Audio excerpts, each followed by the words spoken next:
Okay, hello everyone. So let me just give it a little bit of time for everyone's screen to adapt right now.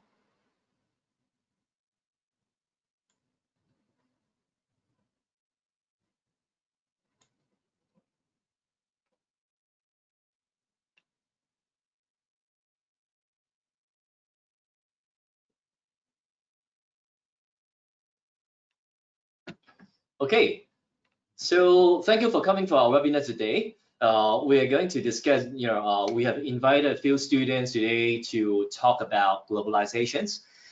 So before that, let me just quickly go through, I think more people are joining the room for the webinar right now. And I will do a very quick introductions. Today with me, we have, I'm Frank, my name is Frank from Admissions Office for HKBU.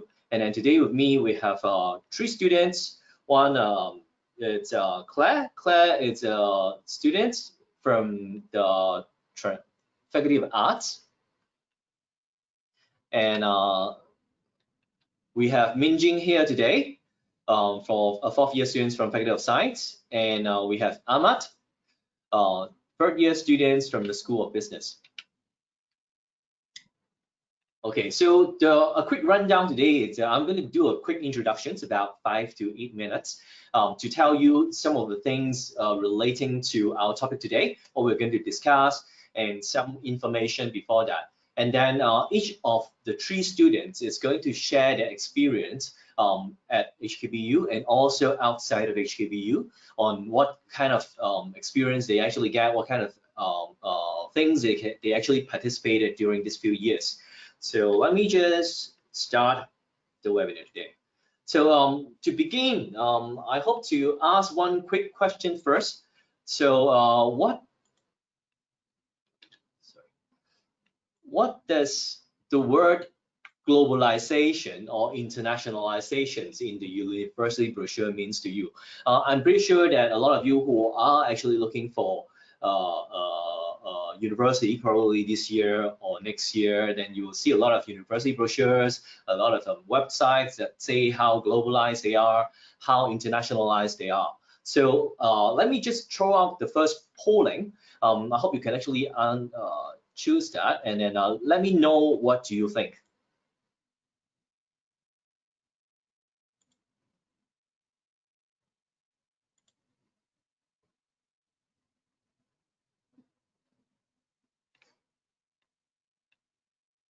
Please just do a quick vote on what do you think on the topic of internationalization and globalization. I see some already sending in your choices.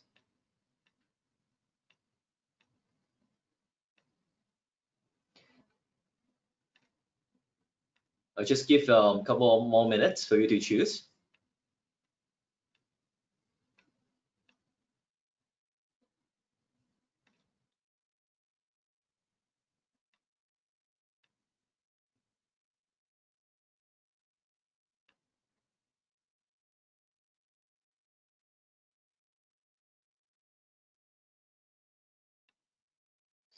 Okay, so far 70%, over 70% of you have voted.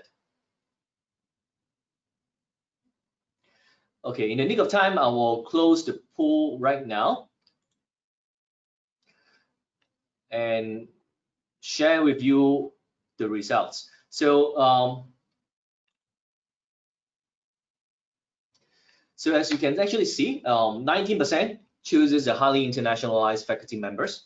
25%, a quarter of you should choose a good percentage of international students, and the majority of you actually chooses many opportunities to go abroad for different experiences. This is a good gauge, and then what we will discuss with you today is actually, okay, so back to our poll. So what will actually be our focus today, with the poll results actually align pretty much to what I wanted to share. I think most of majority of you are actually thinking along the same line.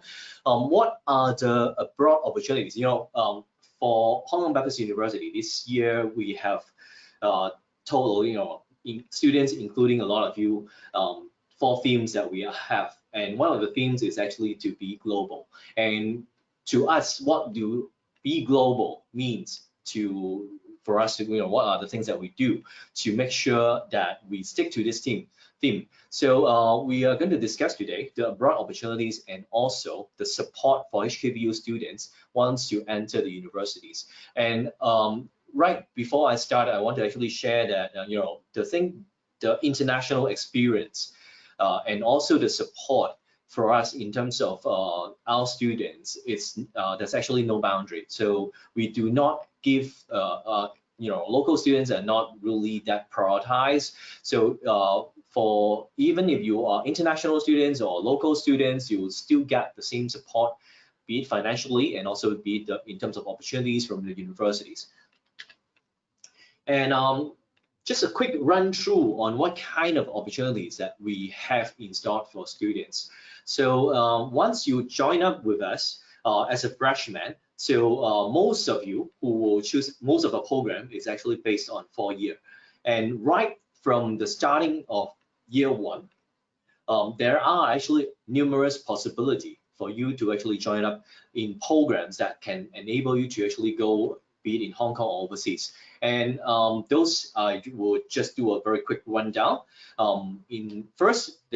are actually a lot of overseas service learning programs that we offer. So for students who wish to actually serve the community, not only in Hong Kong, but we have students who go to a lot of different places to serve different communities that is in need. And a lot of those programs are actually subsidized by the university.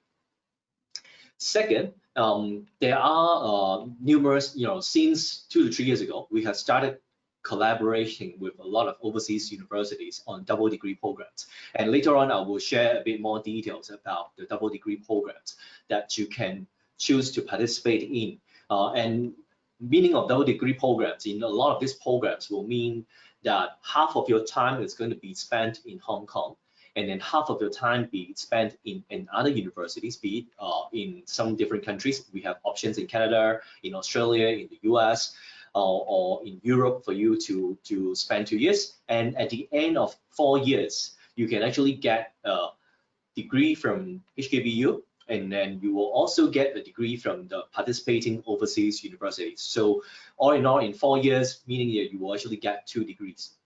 Inside the 4 years, and you will get 2 experience in 2 different universities. If you're not planning to join any of the double degree programs, we also have a very big part of it. In fact, in this overseas academic exchange, this plays a very big role in our drive for globalizations or internationalizations. So we push it. I can safely say that we are pushing our students out, that we are actually making sure that you have ample choices and ample chances, as well as ample support to join another universities for a semester-long exchange. And if you have any difficulties joining because of curriculums or any other issues, there is also opportunities to join another universities overseas for summer exchange, meaning a slightly shorter period during the summertime to join another universities for an experience overseas. Another thing that we push is for students to participate in international students competitions. And this, if you go down, if you explore different things from different faculties or different programs that you're joining, there are a lot of opportunities like that, and a lot of the time, this kind of international students competitions or any other short-term programs are actually subsidized by the university. Be it you are international students or local students, we pretty much most of those we treat them the same. And then as these few years, I think a lot of students are very much aware of internship, the importance of internships. We do also support our students to go on to overseas or local internships. And then today we will have some students who will share with you their overseas internship experience. And then they will also share something, under the COVID situation this year, because a lot of the international travel is restricted, we have started things like virtual internships as well, which is very interesting because we saw that the world is actually going into that direction. So just a quick run through. First, I will actually cover two things. First, I will actually cover academic exchange programs. So you may ask, I'm already going into a university overseas. If you are from Kazakhstan, if you are from Malaysia, if you are from India, you are already going somewhere international. But we don't want your experience to stop here. So we came up with an academic exchange program. I think this is actually common across a lot of universities, also does the same, because we collaborate with universities worldwide to make these kind of things happen.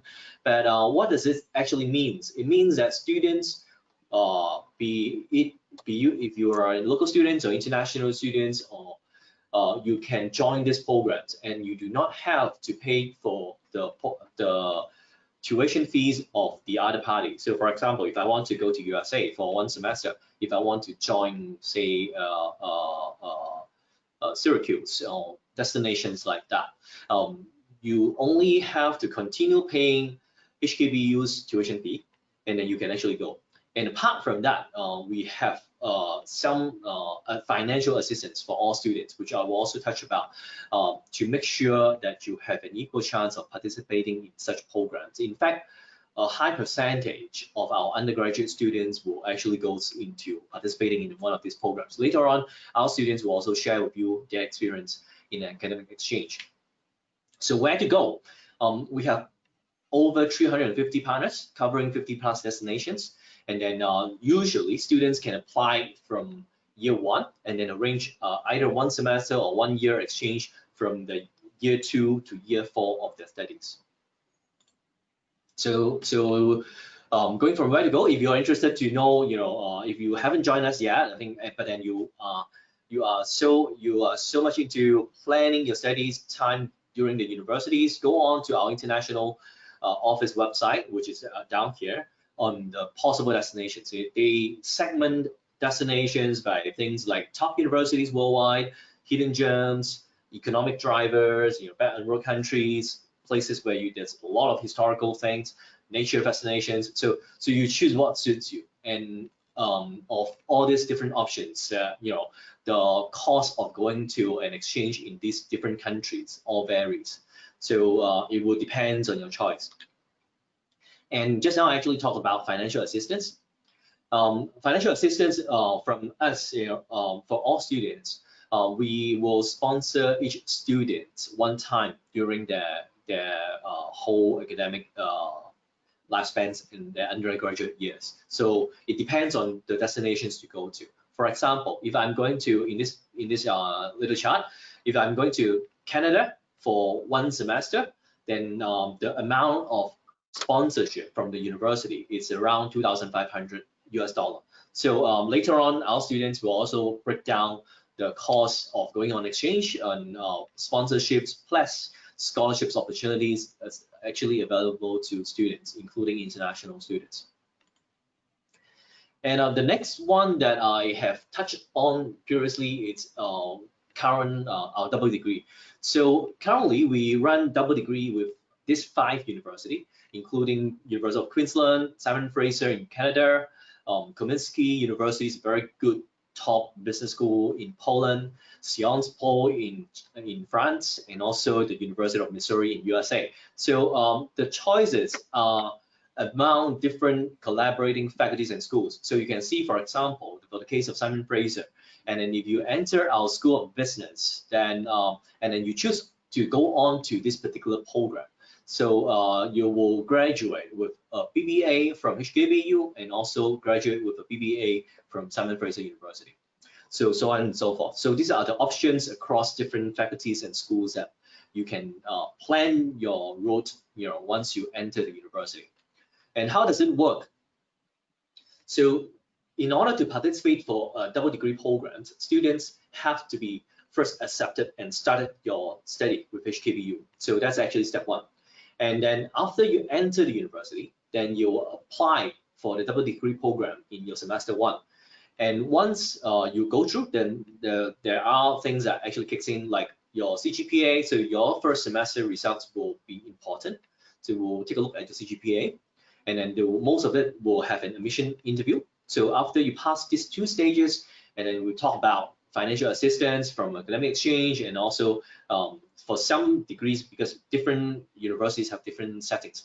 For some, you continue to pay our fees, which is our HKBU fees of either you are international students or local students.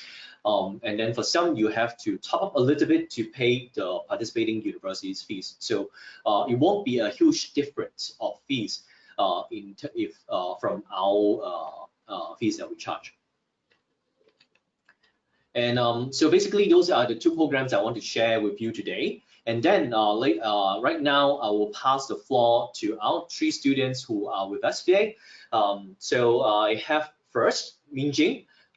She's from Malaysia, and then she's a Faculty of Science student, 4th year. She has a lot of exchange experience going to different programs. She'll share about it. And then we have Ahmad from Kazakhstan, and then he's actually in our 3rd year in School of Business. And we have a Claire from our 4th year students who actually went on to Costa Rica and then have currently a virtual internship experience. So without further ado, I will pass the time to Minjing. Hi. Let me just pass you the keyboard.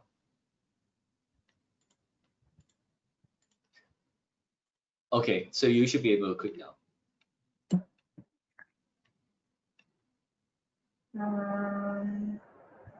No. Okay. I think it's working now. Yep. Hi guys. I'm Mijing. I'm a year 4 biotech student. So last year I went to University of Amsterdam during my 2nd semester, 3rd year 2nd semester. So it was spring semester. And this is University of Amsterdam. As you can see here, it's a very pretty place, a very pretty city. And just to share with you some of the photos that I took there.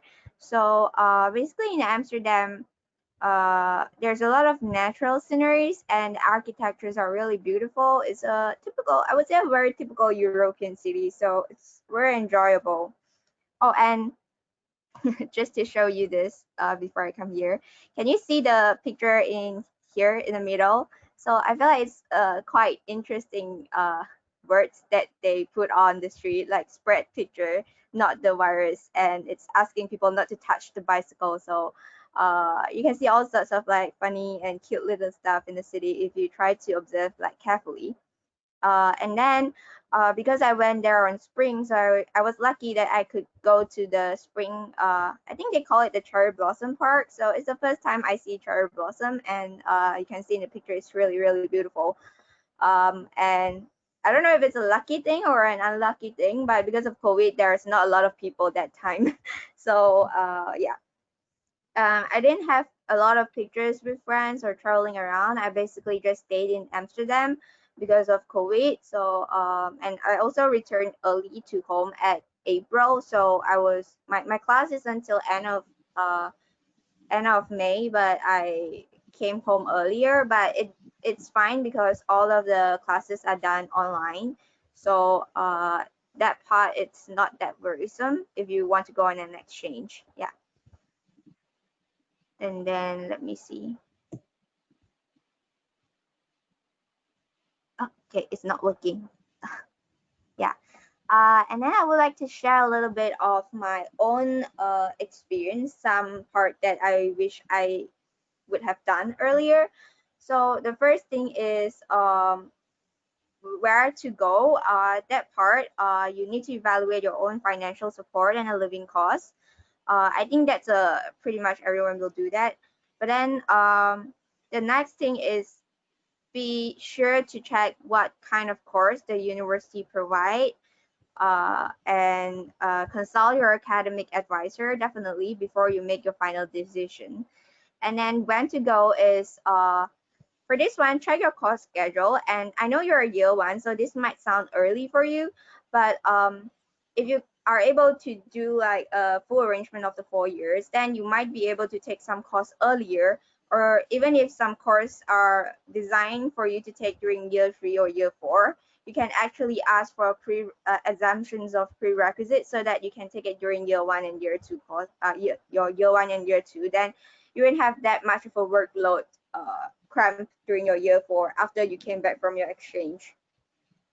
And also, like I said, I was lucky to see the cherry blossom blooming.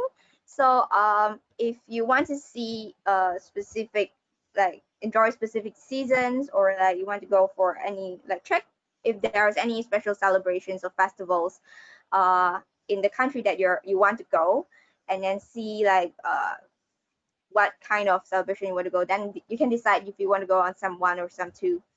And the last thing is what to prepare.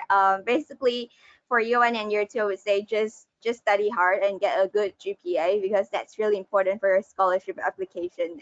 Yeah, so study really, really hard. And then this is a rough calculation of my entire exchange expenses. Food in Amsterdam is relatively cheap. It's 1,500 per month, and accommodation is, oh, I think I wrote it wrong. Accommodation is 3 to 5,000 per month, and then transport is 1,500 per month. So accommodation, it's including all the utilities like Wi-Fi, water, and electricity. So I would say it's if you calculate it, it's actually cheaper than Hong Kong, because you get quite a big room for that money comparing to Hong Kong. Yeah. And then for public transport, yeah, I messed that up, sorry. So for public transport, it's quite expensive, because if you take the public transportation, you might spend 20 to 40 HKD per trip. So my suggestion is you just go and buy a bike, and then if you're lucky, you can sell it to another person when you leave the country, or even if you don't sell it, it's still worth it. And then flight is around 14,000 HKD, a round trip flight from Malaysia to Amsterdam. So the total estimated cost for the entire exchange is 56,000 for me. And tuition fees we don't have to pay the tuition fee. So this is roughly all you need to go on an exchange. And keep in mind that Amsterdam is already it's already a very expensive, like one of the most expensive city to live in. So I think even if you go to a more expensive place, it's probably around that number as well. And the scholarship and sponsorship I got is 60,000. So you will definitely get a 20,000 sponsorship. As for scholarship, as I said, it depends on your GPA and also your background. I got 40,000 scholarships, and when you look at the total estimated cost and the financial support I got, it's definitely enough. So the school is is definitely very, very generous in supporting us to go out and adventure, like, yeah, explore the world. And then this is another program I went. So I actually went to this program last year, semester 1. And I was lucky because it was before COVID-19 broke out. So yeah, I managed to finish it, and it's really, really fun. It's a startup semester program organized by University of California, Berkeley. I'm not sure if you heard about this university before. I think you should. And it's a program offered by KTO, our university, in collaboration with them. And the program is mainly about entrepreneurships, like startups and how you can develop your business idea. And there's a list of courses that you can take. And it's if you don't know, California, it's like this university is near Silicon Valley, and Silicon Valley is a place where you have a lot of major startups like Facebook, Google, Uber. Their headquarters are all there. And through this program, I was able to go and visit their company, like their infamous oh my god, what do you call it, like canteen, food court. So yeah, it's very interesting, and you can listen to some of their I don't know what you call it, top management people, founders, kind of like Google founders, not founder, but one of the important people giving speech to you, and you have chance to have a Q&A with them. So it's also a good program to build your network. Yeah. Okay, it's hanging again. And then as you can see, I met a lot of people here. We have a bunch. This is a hot pot dinner that we had at a friend's house. It's a Mexican friend. She's from Mexico, and this place is very interesting because she found this house through a website, and it's the host of the house, or the owner of the house, gave her a place to live without her having to pay any rent. All she has to do is just to help him do some housework. So it's a website called House Away. So I think that's a very interesting thing. And at her place, there's always travelers going in and out. So that at that place, we also get to meet a lot of other backpack travelers, and yeah, it's very interesting. And then I also take a global leadership class, which I really enjoyed. And then this is the third picture is the last class of one of my class. It's called product management, and my teacher here in the middle, he's actually one of the founder of masterclass. I'm not sure if you heard about it as well, but it's a pretty famous. I think it's pretty famous now. You can see it on YouTube. So his class was really nice. Yeah. And then this is I'll end my presentation with these pictures of me having fun in USA.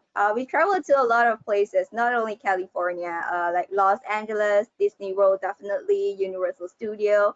We went to skiing at, where is it again? I can't remember. Anyways, we went to a lot of places. Yeah, so, oh, just one last thing I forgot to mention. The program is you have to pay yourself, but you can ask for financial support from departments. For example, if you are from CS department, I have a friend from CS department.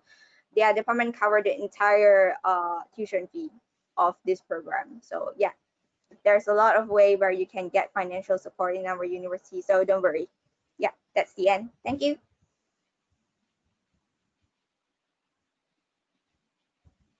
Thank you, Mijin.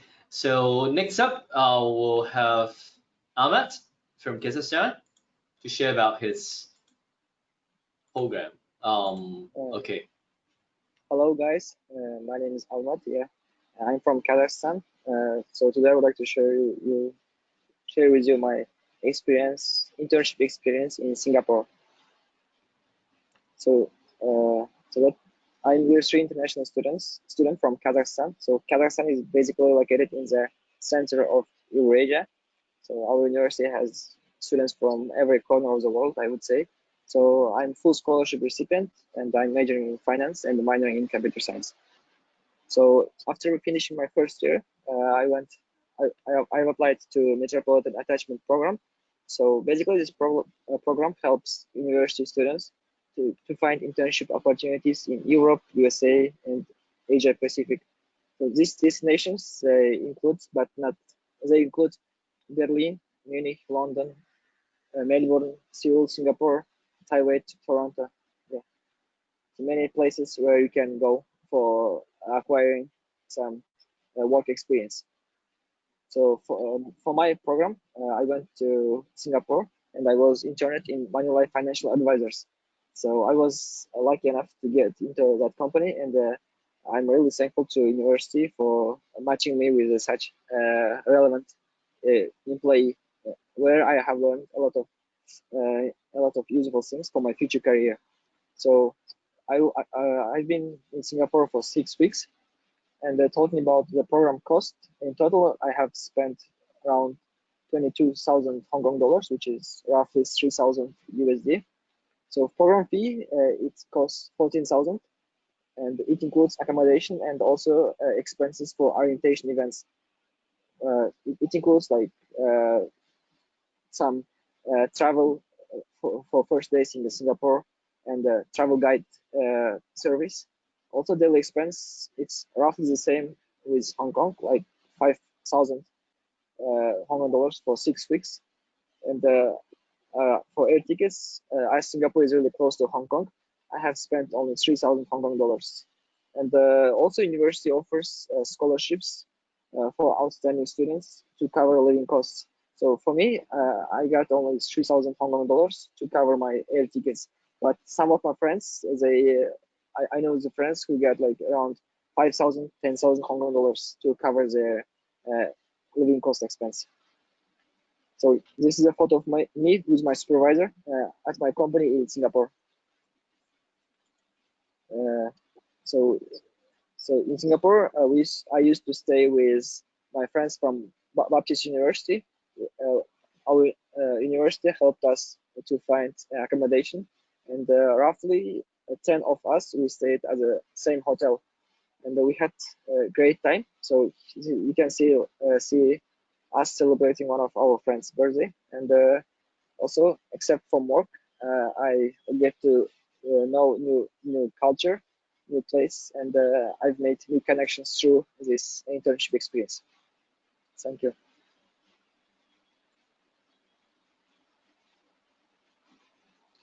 Okay, thank you, Ahmad. So thank you for sharing with us. Later on, if you have any questions over this, we can actually go down the next. So next we will have Claire to share with us her experience. She actually have a lot of experience in different parts of the world, going to different programs, but she will share with us two interesting programs of hers. So I'll pass to you, Claire. Hi everyone, and I am a year 4 translation student in Faculty of Arts. Yeah, I'm not sure if you have heard about a country which is Costa Rica, and it is in the Central America. So I joined the Global Volunteer Program by ISAC in our university, and of course the program is also subsidized too. And I spent 20 hours on plane from Hong Kong to fly to Costa Rica to do the voluntary service. So here is a little video, and while you're enjoying the video, I can explain a bit about it. Yes. And I lived in a quite primitive lifestyle, and I did work related to turtle conservation. And I was the only Asian there, and other volunteers were mostly Latinos, Americans, or Europeans. But we actually became friends after living together for 2 months, and because we saved each other's life for multiple times. But here I'm not gonna mention those adventurous memories, but I would like to share what I acknowledged during these global experiences. So first, you have to be ready to represent your origin or your country, because you have to break the stereotypes of how they imposed on you. Like for example, they thought that Hong Kong is a part of Japan, and we all eat rats and cats and dogs. So sometimes you have to explain to them and just be prepared to share your own culture and experiences. But at the same time, you are also erasing your stereotypes on other cultures as well, because you get to know about their daily lives and how they act. So yeah, just be prepared. And the second thing is you have to experience a complete whole new set of values, from living habits to global issues, because of your growing background as well as different socioeconomic background. You see things differently. For example, they are more open in terms of talking about taboos or talking about other matters in life, such as deaths, sex, or even drugs. So you can open your horizons and you can change a lot in your way of thinking. And last but not least, be prepared to accept a lot of challenges and difficulties, because it is not about stepping out of your comfort zone, but it is also stepping out of your safety net of your original society. You can encounter a lot of physical difficulties, such as robbery, or even I got drowned for many times. So just prepared psychologically and physically. And every time I think that I was in a biological or geography textbook or even documentary and learn about how to survive in wild. So yeah, after this experience in voluntary work, I went on a exchange program for a year in Paris, and after I come back, I am like, okay, I'm get used to adventurous, so I want to try something new. And when I saw the advertisement of our university to promote the overseas virtual internship, I just decided to join it as I see a company that is in line with my studies, which is about culture, about film, and about translation. And the company is based in London, and I applied for it and they accepted my application. So at first, I thought that internship would be exploiting your own rights or your time, because they always use, oh, you're here to learn as an excuse to make you do a lot of work. But actually this is not the case. So they are really friendly. They even designed a personal development plan for me. They asked me which criteria I would like to put more emphasis on, for example, like social media management or translation tasks. And I'm really greedy, so I just evenly distribute my percentage. And I really appreciate it because this is not a one-way benefiting program, but instead it is a win-win situation. Then under the backdrop of pandemic, we are connected through online platforms such as Google Drive and Skype. So I put all my work in Google Drive. So every week we have a weekly summary report for the employers to check on what we have done in the previous week. Then we will have, this is our summary report. And then after that, we will have our weekly meeting on Skype. And after the meeting, we will have to hand in our minutes again for them to check, or for the absentees to see what we have discussed in the meeting. So in this way, my business writing skills is brushed up and as well as enhanced, like writing proposals, minutes, as well as summary reports. So other than enhancing my own writing skills, and I'm also being able to explore to different cultures, as the online platform allowed me to remove national borders, and I'm exposed to both Chinese market and the British market through social media. And our company is actually not our company, the company is actually a film consultancy firm that provides consultancy service for foreign companies who is willing to enter the Chinese market. So they use social media as a marketing tool. So to face the Chinese market, they post articles on WeChat, which is a major social media in China. So they post articles and they require me to translate in English to Chinese. So you may not know that Hong Kong actually speaks Cantonese, and mainland Chinese speaks Mandarin. So I like my Mandarin proficiency is not really that good, but after translating this and getting hands-on experiences, I'm able to get to know more about the cultural expressions as well as what their audience is interested in. And I'm really appreciated that they actually use what I have translated, and this gives me a sense of satisfaction. So as for the British market, I'm also in charge of the social media of a website that they created to exchange film reviews and comments. So after I handed my social media management proposals, they just give me the full control on their social media account, which is Instagram. And as a art student, I don't really know how to undergo a marketing stuff, or do digital design.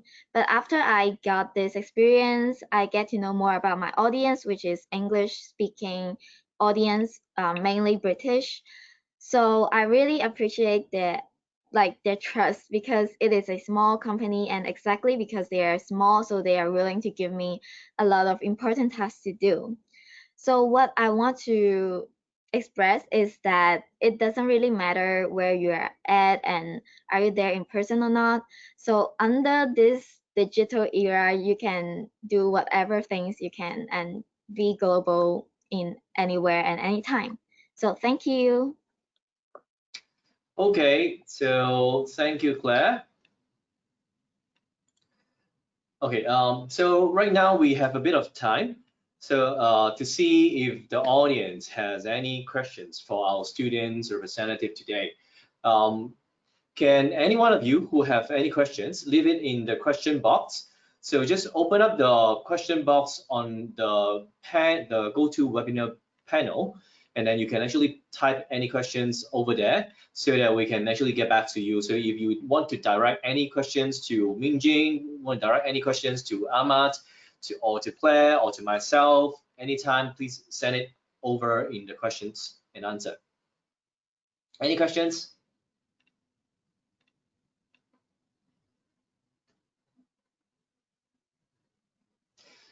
Okay, so while I'm waiting, I have actually a personal questions for Claire. I understand you actually went to Costa Rica, which is a place, is a continent that I've actually not been to yet.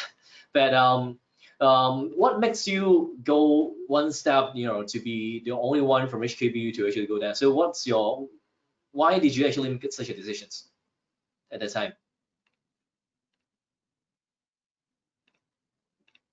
So because I was thinking I want to do a voluntary work that I cannot do in Hong Kong. So I know this sounds like a bit weird, but that's why I was like, okay, maybe I have to do something I cannot do in Hong Kong, and I want to do something biological because I studied biology in my secondary school, but I cannot I cannot continue this study, so I'm still having an interest in there. So I was like, okay, maybe I want to do something about turtles. So my first destination is Sri Lanka. Actually, I was being accepted by the ISEC over Sri Lanka, but then just right a month before that, there happened like a really serious terrorist attack. So I changed my destination to Costa Rica because when I was searching about the voluntary work, there is only Sri Lanka and Costa Rica. And I have never ever heard about Costa Rica. Like, where the heck is this country? But then I just decided no matter where it is, I'm just gonna explore that country and I will know what is it. Like, I just cannot keep on searching without making a decision. So I decided to like go. Yeah. Okay. Okay, that's great. So there's actually some questions from the audience right now. Let me just pull them up. Okay, so I have a question. How was it like adjusting to a more global environment, especially as a person from a more monocultural background? Ahmad, do you have any answer to that?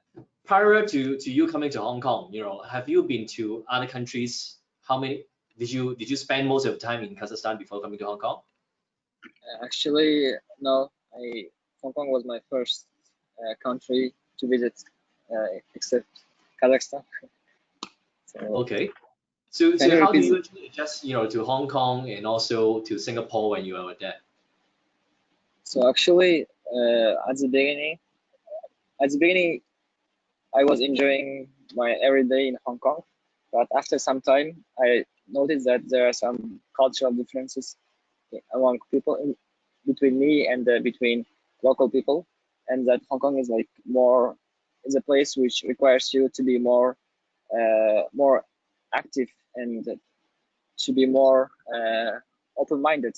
So I think it was a good experience for me because thanks to cultural differences, I got to learn new things. I got to be more open-minded and more, more active.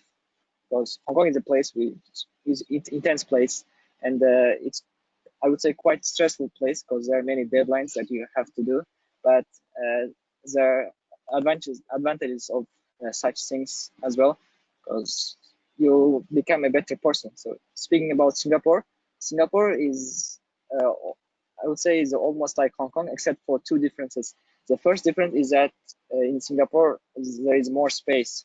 I mean, like in Hong Kong, everything is quite dense, but in Singapore there is more space between buildings in the city. The second difference is that people in Singapore, I would say that they're in comparison to my Kazakhstan or to Hong Kong people, they're more communicative. They try to solve your problems. They try to help you. Yeah, but the process of adapting to new culture, might be a little bit hard, but it's very useful, I would say. Okay. Okay, so I have another question. So I think this is quite suitable for Mijing. And the questions, can you talk more about the various business opportunities you experienced while you're in Hong Kong?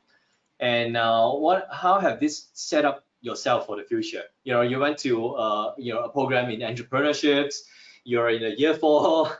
Do you have any thoughts about what has this, your internships or your experience overseas, has that given you any ideas or opportunities for things in the future?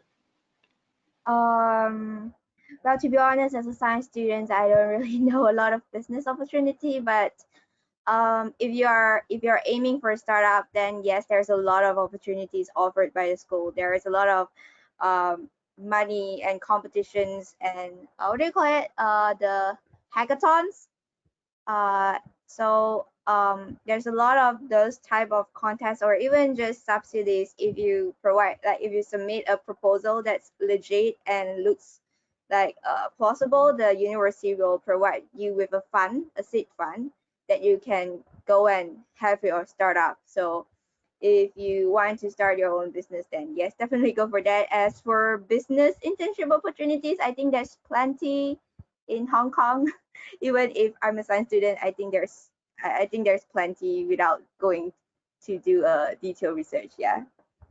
Hi, I can actually address a bit of this problem because I'm the ambassador of the entrepreneurship department. So like in Hong Kong, if you want to like begin a startup, there is a lot of funding up to 100K or 50K, 500K in Hong Kong dollars. So which is a lot. Like if you like convert in USD, probably it's about 10,000 USD. Yeah, or above. Yeah. So Oh, and yeah, and yeah. as for yeah, and as for business opportunity, if you want to say like Hong Kong, like our university offer, there's a lot of management training programs. There's a lot of gap year programs from like multinational corporations such as Chanel, such as L'Oreal. So yeah, this is what I know about.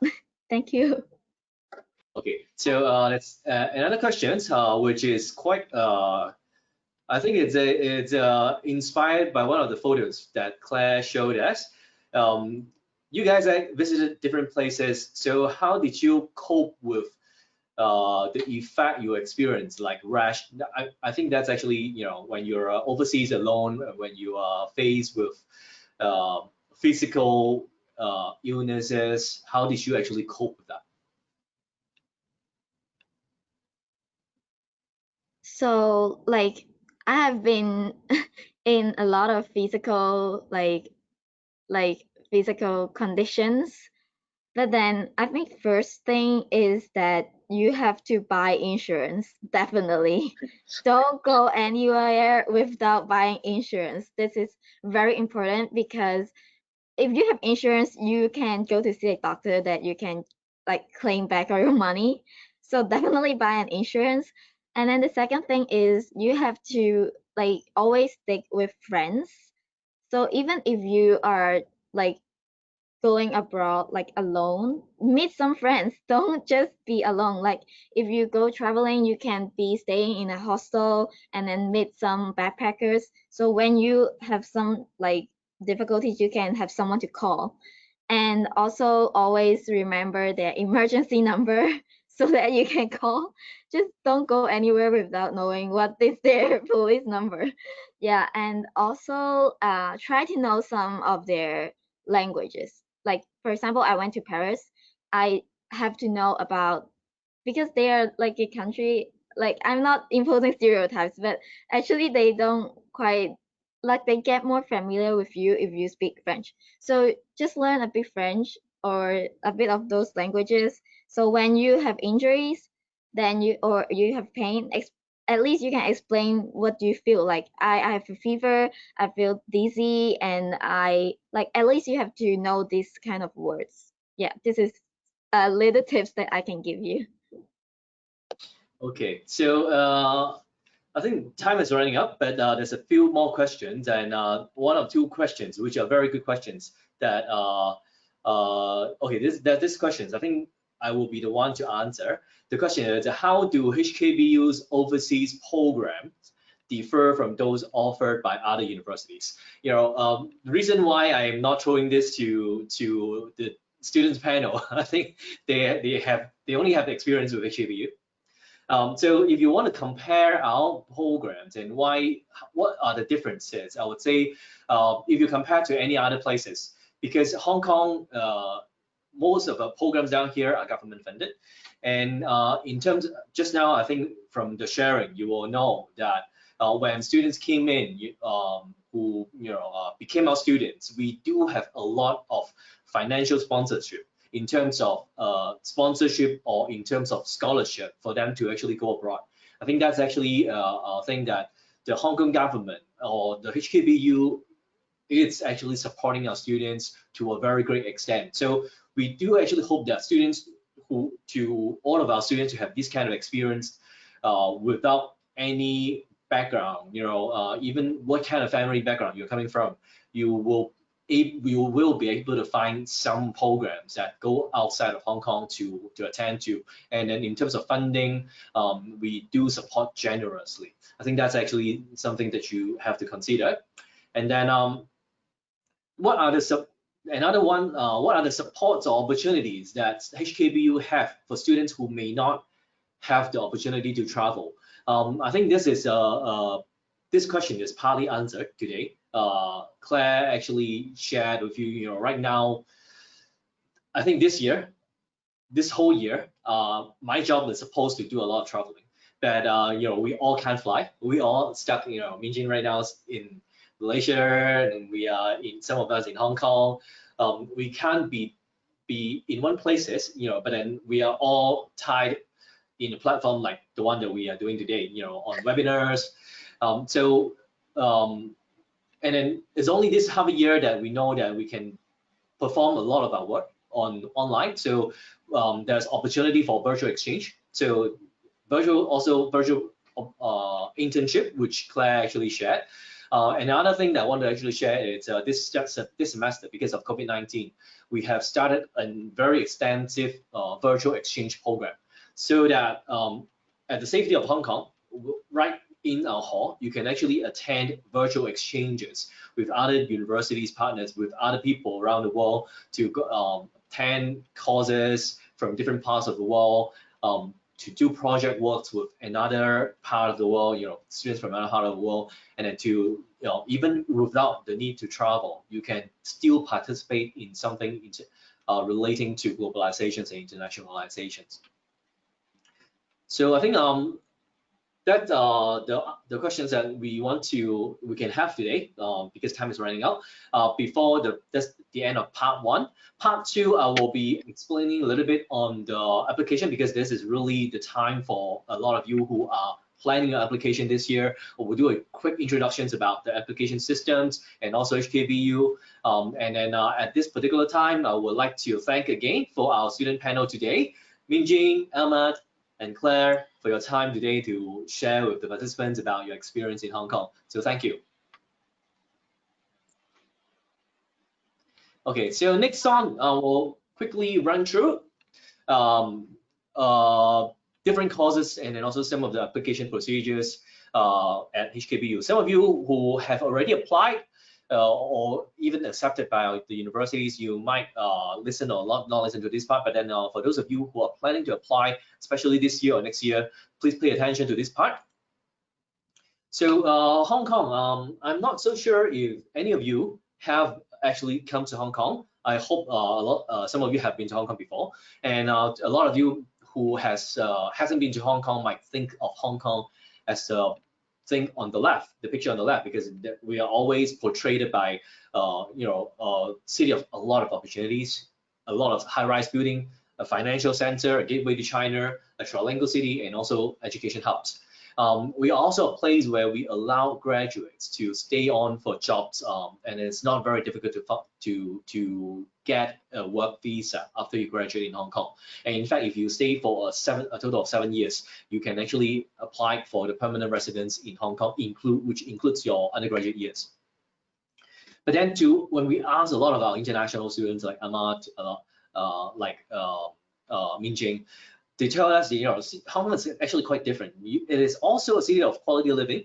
Although there's a lot of buildings that you actually see in the photo, we also have a lot of greens. We have a lot of hiking trails, a lot of beach in Hong Kong that you can actually spend your weekend. And then apart from that, obviously, when we are a place known for food paradise and shopping paradise. So there are a lot of things for you to do, during the weekends. And then from getting out to the nature to spending time in a coffee shop within the city. So that's actually a very colorful life that you can actually spend in Hong Kong. So just the quick circle in the middle is actually our campus, right in the middle of the city center. In the quality educations, Hong Kong is actually ranked the 10th best student city by QS last year. Although we talked a lot about different opportunities that we supply to our students, QS actually, we did a quick research on comparisons on the tuition fees with cities in the West. If you compare to UK, US, Australia, we are at least around 30% cheaper than most of these destinations. So the reason why that we can be cheaper than a lot of this destination is that most of the universities, especially Hong Kong Baptist University, we are funded by the Hong Kong government. So part of your expenses, the reason why we can afford to give you relatively affordable rates in terms of tuition, and then after you came into the universities, we can actually afford to actually give you a lot of subsidies to go abroad, is because of the government funding. So that plays a very important part in students choosing to come to Hong Kong. And for Hong Kong Baptist University, we are founded in 1956. We are located in the city center. Although we are in the city center, but we are a very comprehensive and complete campus. So that's student hostels, and that's different facilities. You can see a soccer field within the campus. So all this are within the city center, but we have a complete campus of our own. And we have one of the lowest student to faculty ratio of around 14:1 in Hong Kong. If you compare different Hong Kong universities, we are quite there in terms of I will say you can just do your own research on how many students and faculties each university have, but I can safely say we are among the lowest student to faculty ratio that you can find in Hong Kong. And we are strong in liberal arts subject, so we aim to be a liberal arts university delivering academic excellence in Hong Kong. So in a way, we are in Hong Kong, we are government funded, but we are quite different from other universities in Hong Kong. Just now we mentioned about our theme today, be global, which we give a lot of our students international exposure. And then we actually have another 3 themes, which is be caring, be innovative, be creative. So creative, we do have a lot of subjects in creative domains, which includes things like music, which includes visual art. So if you are looking into that particular directions, we have a lot of choices for you. And innovations, just now, Minjing actually shared about her experience in the entrepreneurship programs, and then also service learning, volunteering, service learning. It's a big part of student life in HKBU. So that 4 area makes an important attributes that we want all of our graduates to graduate with. So just a quick pictures on the colorful residential life. This is the pictures taken at our dormitory. And we have a lot of student organizations for you to actually join, different sports, social affairs, interest groups you can actually take advantage of. And then we also have, just now we shared a lot on internship because that's actually a big part of what we are pushing our students to do. So we have a quite extensive career planning. So you can join a lot of internships every time you have time during your 4 years. So every summer will be a good time for joining some internships locally. And then we have a center to help students to get prepared and then also source some of the jobs for you. In terms of programs, I would invite you to go on to our website. We offer programs through Faculty of Arts, Chinese Medicine, Science, Visual Arts, Business, Communications, and Social Science. So take time to check out, if you have not done so already, the programs that we offer. And the application stage. Our application deadline is in, the early round deadline is in November. So be sure to catch on the November deadline. And then the main round, the good thing about catching on the early round application deadline is you'll be, because our scholarships for international students runs on a rolling basis. So the early apply, we will actually give some priorities to students who apply early. And the main round will start again in December to January, so for 2 months, for 1 month, around just slightly over 1 month. And then we will run an extended round most of the time until May. So fees and expenses, just now I actually shared about on the tuition fee. So tuition fee for HKBU this year, if you enter the universities in 2021, will be around $18,000 per year. And then if you count in the hall residence fees and personal expenses, they will come to a total of about $25,000. So this is the total number that you have to look or plan if you do not receive any scholarships from us. And we do offer a few admissions scholarships, and then all these admission scholarships will be considered. So students do not need to apply for admission scholarships. So each and every single applications will consider you if you're good academically. So our scholarships are merit-based. So if you're good when you actually apply, we will give considerations and we will offer admissions scholarships upon when you actually receive your offer letter. And then also for students who are from Belt and Road countries, especially, the Hong Kong government is actually pushing out a lot of government-funded scholarships. So funding, it's not too big an issue. So I think a lot of our students are getting quite generous support from both the university and also the Hong Kong government to come to Hong Kong to studies.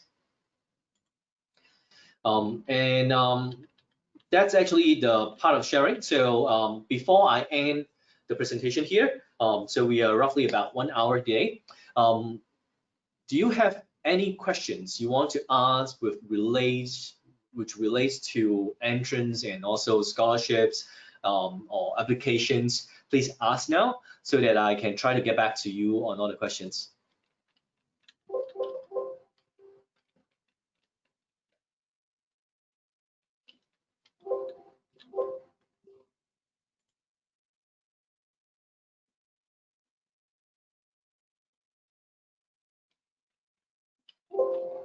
Okay, so I have some questions in the Q&A.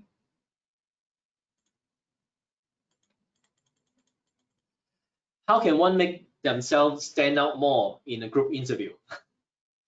This is a very good question, but I will invite you to look at one of our recording. We just did another webinar in the last month about tips on applications and tips on interview, which our students share some tips on interviews and how to actually prepare for it. How do you actually prepare for personal statements? We will send you through the links to the last webinar so that you can actually get some first-hand experience from our current scholarships receiving students on how to actually make yourself stand up in a group interview. Any other questions?